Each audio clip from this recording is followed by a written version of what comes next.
Which team are you pressing the panic button on? For me, it's the Boston Celtics. And the Celtics, for me, wasn't my pick. I didn't pick them to do anything. I just said, let me finish before you make a face and frown and clown. Go ahead. I said the Boston Celtics with Jason Tatum and Jaylen Brown, and with the moves they made this offseason, they can be a very good team. I said they can be as high as a 3rd seed in the East, and people are sleeping on them. But in reality, I couldn't have been more wrong. The reason I'm wrong is not because of the talent that they have. I'm wrong because they don't care. They bring no effort. And you said, you're probably watching this and listening like, Joel, how do you know they bring no effort? Are you in the locker room? Do you know what's happening? I don't. But Ime Udoka, their head coach, does. And he called them out after they lost to the Wizards. And he said it started in shoot-around, in the early morning shoot-arounds. I told them, if y'all bring the same energy to the game, you guys are going to get your asses kicked. And what happened? They got their asses kicked against Washington because there was no energy. They have no energy during morning shoot-around. They are sluggish during that. And during morning shoot-around, you're not running drills, you're not practicing, you're just shooting around, and they look sluggish then. They're one comeback against the Hornets away from being a 1-4 team. Jaylen Brown and Tatum have to go off for 30 every night for this team to have a chance at winning. And so far this season, Jaylen Brown had that great game against the Knicks, 9 points against Toronto, and then he had 13 points against Washington. Like, Jaylen Brown, where's Jaylen Brown been? Where has he been? Do I count on Brown and Tatum both to be efficient, score 30 every night? No, I think, one night Tatum will have his night, one night Brown will have his night, but also is Marcus Smart. Marcus Smart, you were right about him. He's not a point guard. And I thought maybe he can grow into that role, but I've read you guys the plus-minus numbers when they announced they would make Smart the point guard. The Celtics are drastically worse with Tatum and Brown on the floor when Smart is with them on the floor. Right now, Marcus Smart is averaging 7.4 points per game, 5 assists, playing 37 minutes and shooting 25% from the field, 23% from 3. And when they have Schroeder and Marcus Smart in the lineup together, that is Boston Celtics fans' worst nightmare. This team, I don't just think it's a bad start. I think they are not going to make the playoffs. The Boston Celtics, this team will get blown up. Brown or Tatum, probably not Tatum, but Brown, Marcus Smart, some of their core pieces will get traded after this season or by the deadline. This is not a good team. And I can't believe I didn't mention this in the offseason, but Ime Udoka, as much as I love his resume, even though he doesn't have a big resume outside of being an assistant coach, do I count on him being a better coach than Brad Stevens? I don't. Brad Stevens was a mastermind with the X's and O's. One of the best coaches in the league. Yeah, he had a great winning record. Ime Udoka with a lesser roster than Brad Stevens has had, and Brad Stevens couldn't get the best out of this team. Do I trust Ime Udoka to do it? I don't. Celtics, I'm pressing the alarm. I'm worried about them. I don't think they'll figure it out. And there's other teams like the Pacers, Nets, Suns, and Clippers that are in that boat, but I'm not ready for them yet. I think they'll figure it out. Okay. The Celtics, though, I'm done with. They will not figure this out. The Celtics have a big problem right now. It's not just because it's been 5 games. They have a big problem. So you're hitting the panic button and there's no coming back. You just think they're done. They won't make the playoffs. Okay. All right, so you're standing on that. Yeah, because like you said, I think Charlotte is a more cohesive team than Boston. Washington's a more cohesive team than Boston. And then you got the Nets, you got the Knicks, you got the Hawks, you got Philly, you got Miami. There's a lot of good teams in the Eastern Conference, and if Boston is sluggish like this, yeah, I'm done with them. So there's a few routes I could have took, but I could have went Indiana, but I wasn't too high on them in the offseason. I could have went Phoenix, but I feel like they'll get it going eventually. I could have went the Clippers, but 2 losses, I'm not gonna put it on them because they played really good. Two good teams for sure. So I'm not even gonna do that. I was gonna say Boston, but he kind of took my Boston pick, so I'm just gonna piggyback off what he said. A lot he said. I felt the same way about Boston in the offseason. Marcus Smart wasn't a point guard. I wasn't a believer in the Dennis Schroeder signing. I feel like he's just not a fit there. I feel like Boston needs a legit point guard to really establish and run that offense and give Ricky Rubio. Jason Tatum, who's been really, really good too. Yeah, for Cleveland. Ricky Great Rubio, take. OD. He would I have forgot been. to tell you that was a great Thanks, take. bro. You said. Appreciate that. Forgot to tell you that. Jason Tatum and Jaylen Brown, get them in position to score. They're like Paul George and Kawhi. They have that same type of similarity of those two. And what the Clippers kept lacking was a point guard to get them in positions until eventually Paul George and Kawhi just became point guards themselves. And that's what Jason Tatum and Jaylen Brown have to do. But they're young. You know what I'm saying? They're young and they don't have that growth in their ability yet to be those type of point guards. Jason Tatum has fallen off a little bit on defense. Jaylen Brown, he hasn't been consistent as much. And like you said, Udoka, we thought he was going to be a player coach. We thought he was going to come in. He was going to bond with the team. He's calling him out. Yeah, he's calling him out. 5 games into the I season. love that about him, but at the same time, they're 5 games in and you're calling him out already. That's a little too early for me. And if you're calling them out already, that means they might not respect you 5 games in already. You think so? I mean, if I'm a coach and I got to call my guys out 5 games in, well, what's that say about me? What's that say about how they feel about me? You know what I'm saying? Just me personally. Like, I feel like it has less to do with how they perceive him and more so about him wanting the players to actually step up to the plate and play up to their potential. Because that's how I He's would probably take it. been saying that to them since the offseason, since training they camp. know what though. type of season they had last year. They know the type of potential they came in with. They knew the type of year they needed to have. They could be ECF type caliber team if they actually. I don't think they can. I don't think not they have anymore. the team. No, not They have anymore. too much I agree. holes. But I'm just saying they don't have a point guard. They don't have a center. They don't have a real center. They don't really have a bench, Al Horford honestly. when he plays though, But he's a pretty- 6'9" You're right. center, you You're know right. what I'm I saying? agree. No, Al Horford 6'9". He's 6'9", 6'10". he's little. Really? Yeah. He has a long wingspan. he's Outside, little. like, and I said this, Jason Tatum and Jaylen Brown need to have 30 a night for them to be in any game.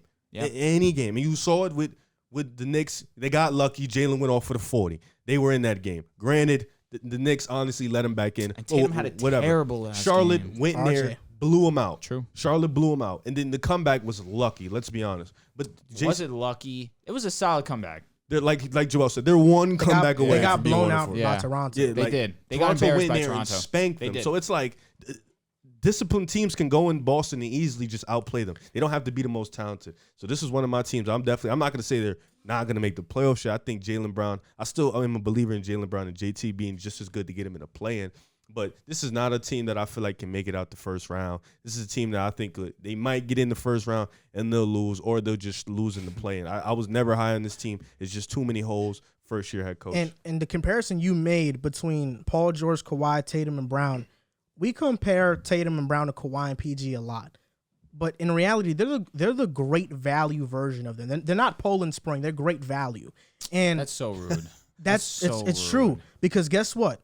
Tatum, he's not as good as Paul George. Paul George is better than Tatum. Paul George is better than Jaylen Brown. So the Clippers' second best player is better than Boston's 2 best players. I think Tatum What do is you think just as about good that? as Paul George. Exactly. But I think Paul George is Paul better. George's playmaking sets him apart. I think just Okay. that smidgement, it sets him I think that's what Smidgen? puts. I think that's what Smidgen, put. Like the playmakers will put Paul George over, but I think he's just as. And good. It's defense, close. he's been a better defender 'Cause too. all- But Paul offensively, George is who are you clear of taking? Jaylen Brown. I want Off- everybody to get that. He's No, clear of Jaylen Brown. Yes. All right. Yes. Yes. But He's Paul clear, George Jaylen and Brown. Paul George has been playing fantastic for the Clippers. They've been losing too. All right, so I want to be clear on what I'm hitting the panic button on, okay? Oh, You should hit the panic button on your boys over there in Indiana. That's what you No, should I'm be not doing. gonna do He's that. helping my fantasy. Thank you for that too. Why I'm not going to do this because they're hurt, they're banged up. Brogdon hamstring, LeVert not playing, Warren not playing. When they all come together, it's going to click. I still believe. I'm not losing hope. LeVert not playing sounds like every year, literally. Yeah, that's a fact. That being said, I still believe. I'm not losing hope 5 games. No way. They've been in close games. They've lost by a point 2 times. So regardless of that, all right. Why you have so much energy? Bro, because that was my squad, them and the Kings. The Kings are making me look good. The Pacers, they're the Pacers are folding. dead 1-4. That's all right. I still believe. All right. So I want to be clear. I'm not hitting the panic button on them as just this regular season. I still think that they will make the playoffs 100%. I am hitting the panic button on their championship aspirations, and that's the Brooklyn Nets. Now, every single night, it's the Kevin Durant show.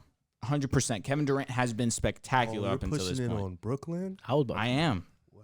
Okay. And it has nothing to do with KD because KD has been spectacular. But even still, they haven't been winning games. They're, 2-3 right now? Yep. A good win against the Wizards, a good win against Philly, but a couple bad losses. Now, only reason I'm hitting the panic button is, 1, Kyrie's not there. and they need that second option right now. You saw his Instagram post? That means Of the nothing shape? about him coming back. The No, symbol, I think it's like the thing where you put the thing over the sand salt, thing, the yeah, and sand. it's like Thank clock's you. ticking, like he's about to come back. No, I don't know. that's not what it means. So I think there's two. That it might be. There's two reasons I feel as if they've been struggling. Obviously, Kyrie's not there, and unfortunately, your boy's woes right now. As of right Getting into now, shape. now I'm not. And listen, I'm not laughing like they are because I agree. He'll be back. But at the same time, I'm not overlooking this free throw thing. This is the lowest free throws he's shot since 2011. And we spoke about this a little bit. The refs have been all around in the NBA, not as whistle happy as they've been in the past. But I'm happy about that because that was their big enforcement coming into this season. But at the same time, he doesn't look good. He looks like he's trying to create contact like he's always been doing and where he's been getting the benefit of the doubt going to the line. This season, the refs are holding their whistle, and he's struggling a little bit. Obviously, his facilitating is always going to be there. But James Harden averaging 16 points is something that no one at this table saw happening at all. Well, Dame's averaging 17. And listen, I'm with you right there, We're too. not talking about Dame right Yo, now. come I'm on. just saying, man. Dame's been playing bad. Bro loves to always bring in Harden to every situation. Now we're talking about Harden. Now he's got to bring someone else up. That's okay. That's all right. No, I'm just messing. But I am concerned because we all expected them to come out guns blazing. They needed to look more polished because they had already a season of playing together. They don't look polished. They don't look well organized. Defensively, they've been around middle of the pack. 15th. They really middle of the pack, Yeah, right? yeah. And their interior presence is not there. Horrid. LaMarcus Aldridge, Blake Griffin, what are they really doing in the paint? Nicholas Claxton is getting bullied in the paint. They need that second option. Kyrie needs to get vaxxed. He needs to come back because he immediately would help this team because it relieves the pressure off Kevin Durant. They get that scoring option that Harden just isn't right now, that I do believe he will be. Once he gets into real basketball shape, because what he's in right now is not basketball shape. It's barely shape. He does not look good out there. But I think he will be all right. Come December, come January, I expect the Nets to start clicking. But if Kyrie Irving doesn't come back and James Harden takes his time to get back into basketball shape, as constructed right now, I'm not confident in the Nets winning the championship right now. I did believe you guys were gonna come out like on fire. They like, had to. guns We were blazing. supposed to. Yeah, like killing, like with identity. Like, yeah, we're gonna come Like out and kill. LaMarcus Aldridge came out of retirement, came back. Blake Griffin re-signed. You get Bruce Patty Brown Mills. re-signed. Like you guys are supposed to be one of the deepest teams in the NBA, and we haven't seen Millsap, it. Patty, it was like And Millsap's done nothing. He's only getting like 10 minutes a game. But he's an old dude. Like I that don't wasn't understand to. why he's only getting 10 minutes though. talk. JC, Yeah, go ahead. No, I mean, look. Now He- talk about your panic team. You don't. You can respond to the Nets. The Nets are kind of my panic team for the most part. I agree with you, but I'm gonna go a little bit more in depth. The thing that's making me the most uncomfortable, I've stated this in the past episodes, is Steve Nash's head coaching ability. Mhm. Now, I said last year we had Mike D'Antoni, who everybody knows he was the front runner. He was the play caller for our offense. He got us into these sets. It was more of like a red shirt season for Steve Nash as a head coach. Learn from Mike D'Antoni. And I said Jacques Vaughn was our defensive coach. Steve Nash, Mike D'Antoni, they don't really care about defense. So with Mike D'Antoni leaving, now this is Steve Nash's year to coach. Yep. And so far it's looked horrible. He doesn't know what he's doing. His clock management is horrible. His rotations are atrocious. Paul Millsap's only getting 11 minutes a game. Nick Claxton is starting for whatever reason. But Nets fans were begging for Nick Claxton to get more minutes. I think they Yeah, were were. Begging. I think they were begging because we had DeAndre Jordan on the roster last year. Fair enough. And he Fair enough. was really that bad. Like he was horrible. So, anything last year from DeAndre Jordan was an upgrade. You can attest to that. He's been atrocious on the Lakers. But look, outside of the coaching, James Harden style, like not his style of play, obviously, you see it. I watch it every night. He's still trying to draw fouls. He's not in basketball shape. I think that hamstring injury kind of got to him mentally as far as as well as physically as well. He was saying he didn't have time to get repetitions in the summer, play 5-on-5, whatever. Only he knows if he's telling the truth. I've never seen James Harden come into a season this bad, so I'll give him the benefit of the doubt.